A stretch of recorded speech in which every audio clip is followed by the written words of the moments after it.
च्या आईला ही काय अवदसा आणली सरपंचांनी गावात. अरे जे आमच्या पूर्वजांनी केलं नाही आणि आम्ही केलं नाही ते आता करायचं होय. अरे या या या या या या सगळे लवकर. भ्रष्ट झाला आपला गाव, भ्रष्ट झाला. रोगराई येणार, रोगराई येणार.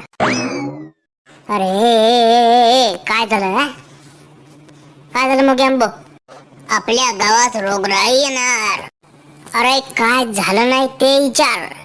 हे भांड काय हागायचं भांड आहे वय? रोगराई होणार आता गावात, रोगराई होणार. मायला शेतात जाऊन हाकता तेव्हा रोगराई पसरत नाही वय. अरे ती जागा त्याच्यासाठीच आहे म्हणून तर त्याला हागणदारी म्हणतात. पण मी काय म्हणतो राणा, तेवढ्या 10च संडासात सर्व गावचं कसं व्हायचं? अरे बंड्या तसं नाही, एका वेळी एकानेच जायचं.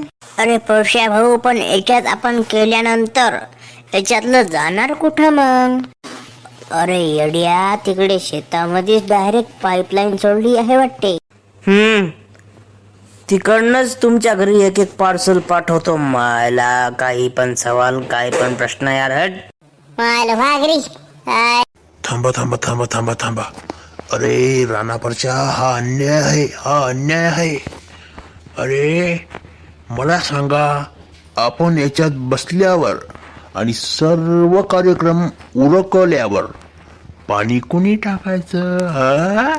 अहो पांडू काका, आपलं आपणच टाकायचं असतं. अरे काही स्वाभिमान अभिमान आहे की नाही? म्हणजे आपणच हागायचं न आपणच पाणी टाकायचं. मायला शेतात काय मग अप्सरा येत होती काय? मायला कुठलं पण पाणी पिऊन येता हो काका तुम्ही? अरे पण रानापरच्या कसं काय करू वाटल बरं याच्यात? बघा ना किती पांढरं फटक पडलंय बरं. अहो बडबडे पाटील, होईल की हळूहळू पिवळं.